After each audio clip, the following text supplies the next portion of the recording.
y bienvenidos a una emisión más de Aprende en Casa.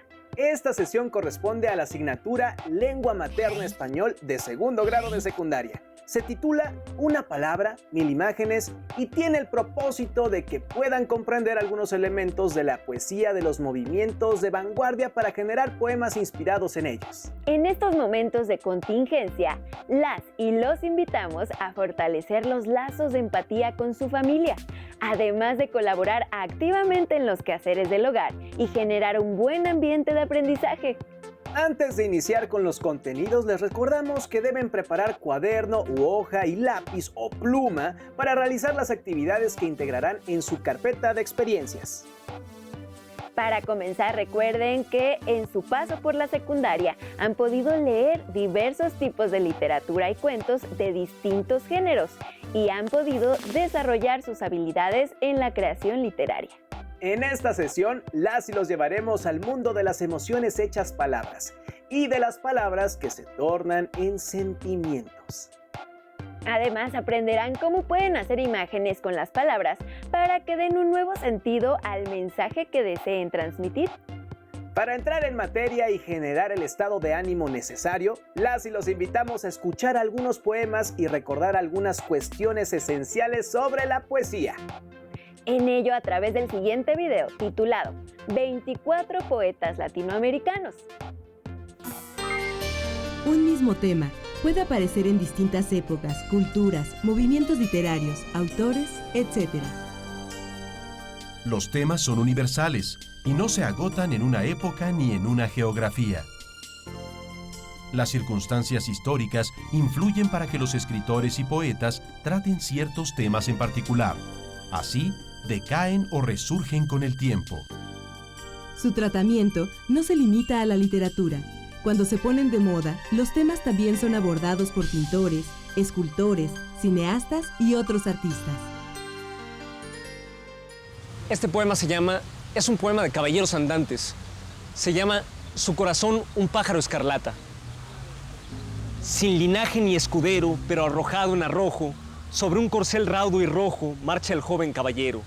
Rojo su yelmo de acero, rojo su escudo maltrecho, frente a la muerte al acecho libera el mundo cautivo. Un jilguero rojo vivo le canta dentro del pecho. Desafiando el vencimiento, color rojo sobre rojo, son llamaradas al ojo sus banderas en el viento. Solo con su entendimiento, adolescente y guerrero, es puro como el acero con que hiere y con que mata, como el pájaro escarlata que canta su romancero. Sin perlas y sin carey, ¿por qué cabalga sin silla? ¿Y por qué no se arrodilla ni ante el papa ni ante el rey? ¿Por qué le niega a la ley del reino su vasallaje, si se rebaja ante el paje y ante el siervo es un sirviente? ¿Por qué su altivo coraje ante el noble es insolente?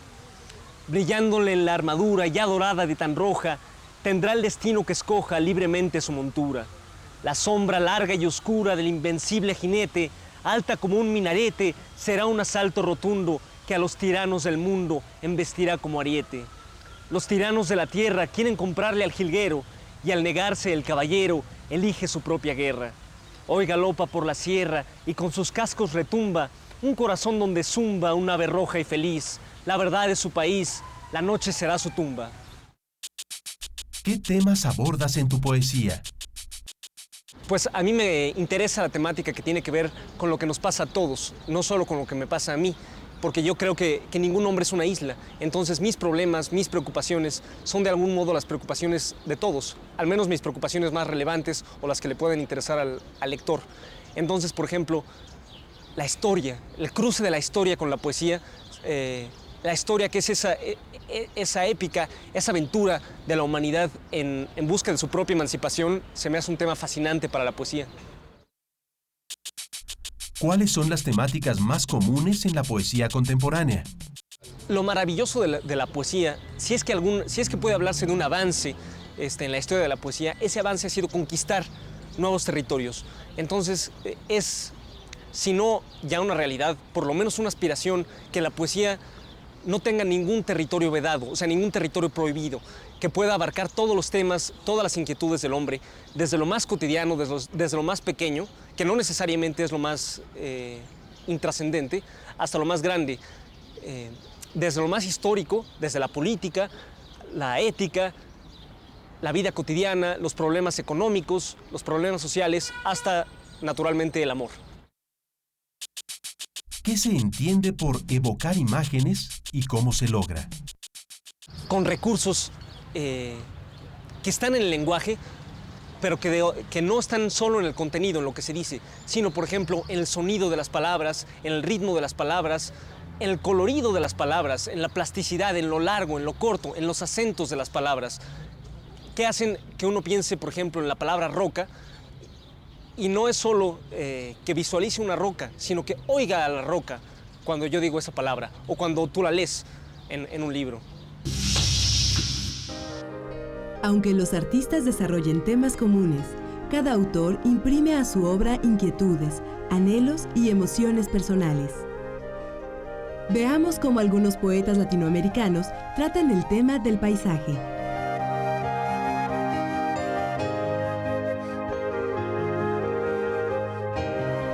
Ayer dormí en Nueva York. ¿Cenaré en París? Babélica conflagración de lenguas y de razas. Tierra, arca de Noé constante. Esponja empapada de sangre y de sudor de hombres. Bosques de chimeneas fumando que se acaban de apagar.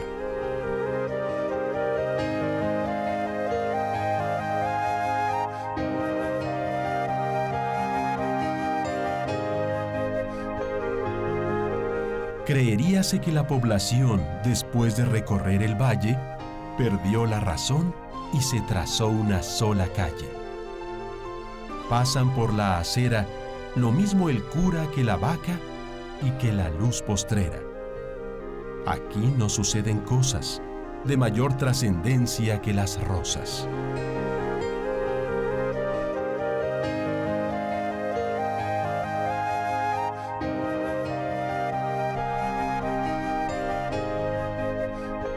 Árbol que eres un penoso relámpago, viento que arrebatas una ardiente materia, bosques de rayos entre el agua nocturna.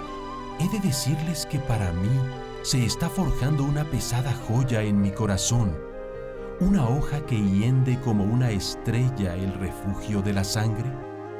Sepan que estoy viviendo, que me aprieta el cielo, que mi frente ha de caer como lámpara vacía a los pies de una estatua que vela tenazmente.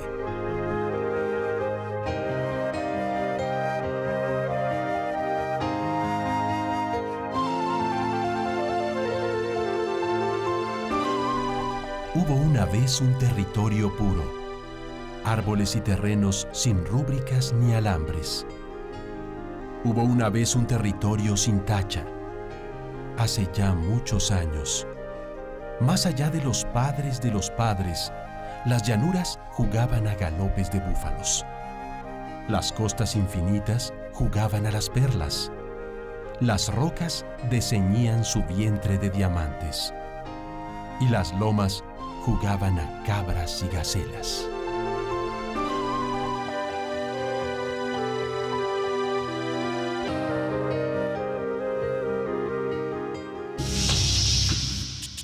¿Cómo es que la poesía despierta la imaginación y la sensibilidad del lector?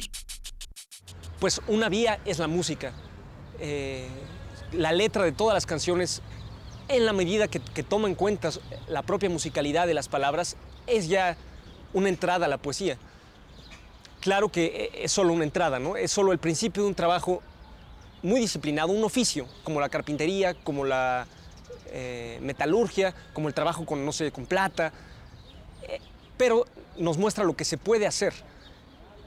Si nos gustan las canciones, si nos gusta el sonido de las palabras en las canciones, pues ya tenemos una entrada a la poesía. Y si nos gusta el sonido de la palabra cotidiana, si apreciamos la belleza que estamos haciendo al hablar, o al leer, o al escribir, pues ya tenemos una entrada a la poesía, que como ven no es nada inaccesible, al contrario, está en algo muy cotidiano de todos los días, ¿no? ¿Qué les parecieron los poemas? ¿Qué sensaciones les despertaron? A mí me encantó esa parte del poema de Carlos Pellicer que dice: aquí no suceden cosas de mayor trascendencia que las rosas. Como habrán recordado, los poemas se caracterizan por tener una cierta musicalidad que los hace atractivos. Otra característica de los poemas tiene que ver con el lenguaje que se usa en ellos. ¿Saben qué es el lenguaje literal y figurado? Para saber más al respecto, las y los invitamos a que vean el siguiente video titulado Lenguaje literal y figurado en la poesía. Amo el canto del cenzontle, pájaro de 400 voces.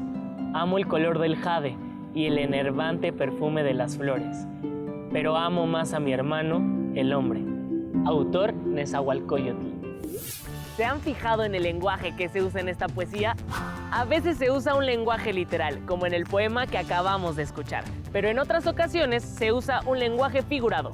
¿Les gustaría conocer las características de estos lenguajes? ¿Alguna vez los han usado? ¡Vamos a investigar! El lenguaje literal se usa para expresar algo de manera directa, sencilla y clara. Su intención comunicativa es nombrar las cosas como son, donde es más importante qué se dice que cómo se dice. Un ejemplo es el siguiente poema. La desesperación de la vieja. Fragmento. Charles Baudelaire. La viejecilla arrugada sentíase, llena de regocijo al ver a la linda criatura festejada por todos, a quien todos querían agradar. Aquel lindo ser tan frágil como ella, viejecita y como ella también, sin dientes ni cabellos. El lenguaje figurado se usa para decir de manera indirecta algún sentimiento, algo que imaginamos o que queremos, utilizando juegos de sonido y de significado de las palabras. La intención comunicativa es provocar alguna emoción. En este caso importa mucho el cómo se dice.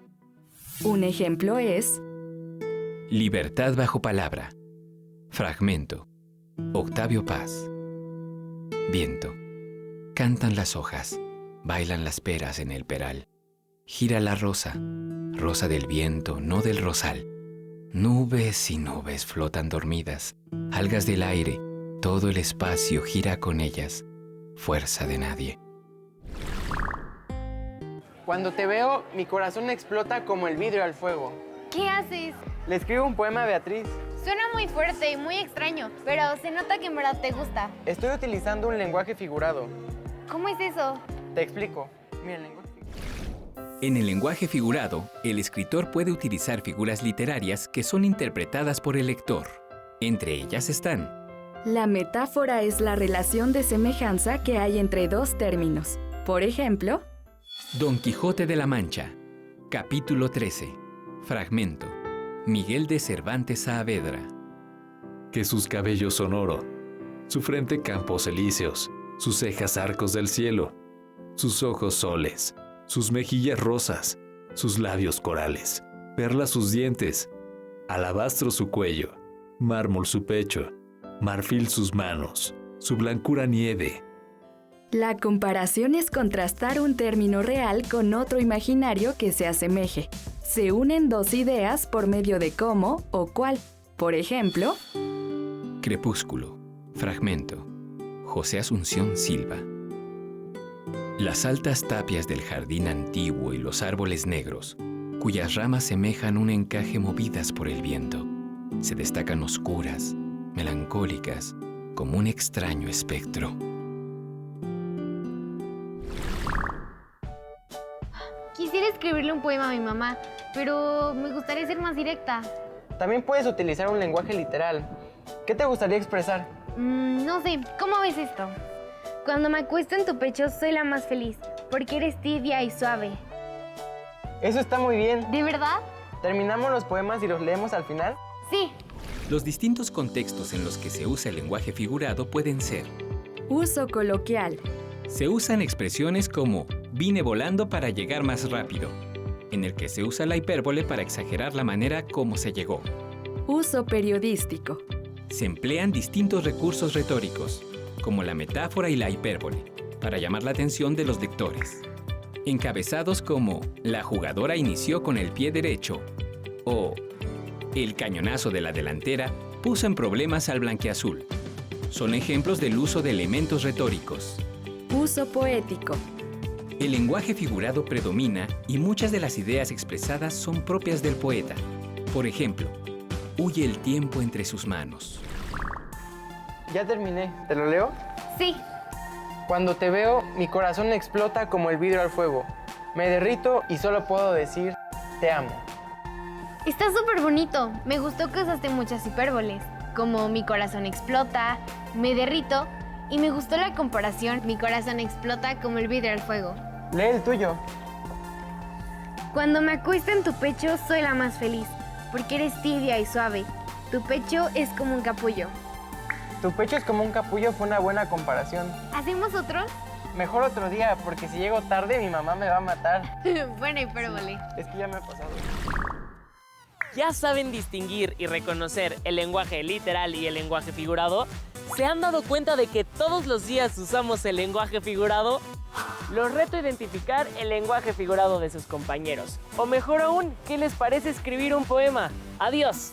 Como vieron, el lenguaje figurado no es exclusivo de la poesía, pero es en la poesía donde se usa de forma más frecuente. Conocer sobre recursos como la metáfora, la comparación o la hipérbole les ayudará no solo a realizar creaciones poéticas, sino a redactar otro tipo de textos en los cuales necesiten expresar emociones para otras y otros lectores, como en el ámbito periodístico. Si quieren explorar a uno de los poetas más reconocidos de nuestro país, las y los invitamos a que lean Era mi corazón piedra de río, del tabasqueño Carlos Pellicer, un poemario que forma parte de la serie de libros del Rincón de su biblioteca escolar. La poesía también es la exploración de la creatividad con el lenguaje, como verán en el siguiente video titulado Poesía de Vanguardia. No estoy. No la conozco. No quiero conocerla. Me repugna lo hueco, la afición al misterio, el culto a la ceniza, a cuanto se disgrega. Jamás he mantenido contacto con lo inerte. Si de algo he renegado es de la indiferencia. No aspiro a transmutarme, ni me tienta el reposo. Todavía me intrigan el absurdo, la gracia. No estoy para lo inmóvil, para lo inhabitado. Cuando venga a buscarme, díganle, se ha mudado. Este poema ha sido relacionado con movimientos de vanguardia, como el surrealismo y el ultraísmo. ¿Les gustaría conocer más sobre estos movimientos? ¡Acompáñenme! En los últimos siglos, el arte ha roto con modelos establecidos. En el siglo XIX y principios del XX, esto se manifestó a través de los movimientos de vanguardia, que buscaban nuevas formas de expresión artística. Esta búsqueda se expresó en la pintura, la escultura y la arquitectura con varios movimientos, como el surrealismo, el dadaísmo, el expresionismo, el futurismo y el estridentismo. En la literatura surgieron, entre otros movimientos, el cubismo, el futurismo, el ultraísmo, el creacionismo, el dadaísmo y el concretismo. Estas corrientes literarias vanguardistas comparten características como las siguientes. Rompen el orden lineal. El narrador deja de ser objetivo. El contexto es un entorno urbano y hablan los marginados. En la poesía, los movimientos de vanguardia prescindieron de la linealidad y de la secuencia lógica del lenguaje. La forma escrita adquiere relevancia, incorpora estímulos visuales y las convenciones de la puntuación, la rima y la métrica cambian. El componente visual dio origen a los caligramas y a otros poemas visuales. Mira este poema, tiene forma de torre. ¿De qué movimiento será? Vamos a investigar. Sí, me parece bien. El cubismo fue un movimiento principalmente pictórico, pero también influyó en la literatura. Las imágenes visuales se combinan con los textos dando origen a los caligramas, que son poemas que dibujan una imagen relacionada con su contenido. Los avances tecnológicos, las máquinas y las multitudes urbanas fueron temas recurrentes en el futurismo. El poema en forma de torre es un caligrama. ¿Ya viste que las palabras del poema se relacionan con la imagen de la Torre Eiffel que está en París? Vamos a ver otros ejemplos de poemas vanguardistas. El ultraísmo se caracteriza por el uso abundante de metáforas, la creación de imágenes visuales y de asociaciones ilógicas. Además, prescinde de los nexos y de la puntuación. Los poemas visuales de los ultraístas juegan con la disposición de los versos, como el poema Paisaje Plástico, de Guillermo de Torre. El creacionismo plantea que los autores de los poemas son los creadores absolutos, ya que no imitan la realidad. Algunos autores afirman que el cometido del poeta es aumentar la significación a través de las palabras desconectadas de las cosas y de los hechos.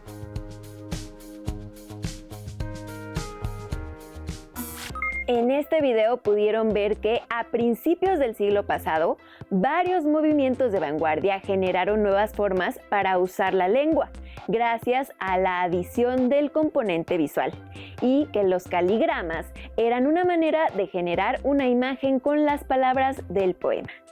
También pudieron ver poemas ultraístas, en los que la disposición de los versos genera una imagen. Además, pudieron revisar otros movimientos de vanguardias como el futurismo y el creacionismo. Sí, se trata de movimientos que tratan de generar una nueva forma de escribir poesía y de pensar sobre ellas. Ahora, escriban un poema en el que usen una de las formas de la poesía vanguardista que vieron. Tomen en cuenta los poemas que escucharon y lo que recordaron sobre poesía. Para lograrlo, les proponemos que antes de escribir respondan las siguientes preguntas.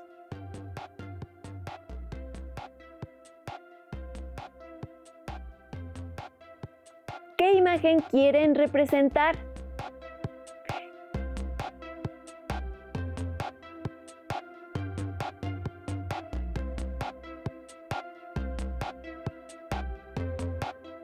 ¿Qué emociones y sentimientos les genera la imagen?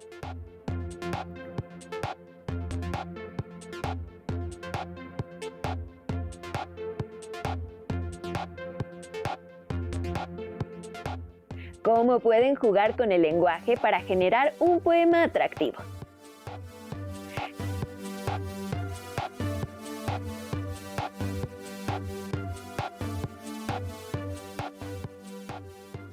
¿Cuáles expresiones usarán de forma literal y cuáles de forma figurada?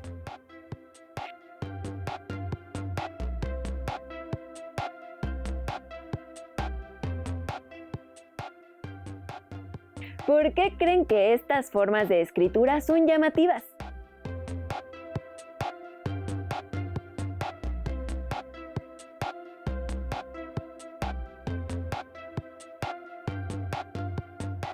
Escriban su borrador, compártanlo con su familia y hagan los ajustes que requieran. Recuerden que la escritura es un trabajo que siempre queda mejor después de varios ensayos. Finalmente, junto con sus respuestas a las preguntas que hemos planteado, guarden su poema revisado en su carpeta de experiencias para que lo puedan compartir con sus compañeras, compañeros y docente al regresar a la escuela. Hemos llegado al final de esta emisión. Les agradecemos su compañía. Nos vemos en la próxima sesión. Cuídense mucho y sigan aprendiendo en casa. ¡Hasta pronto!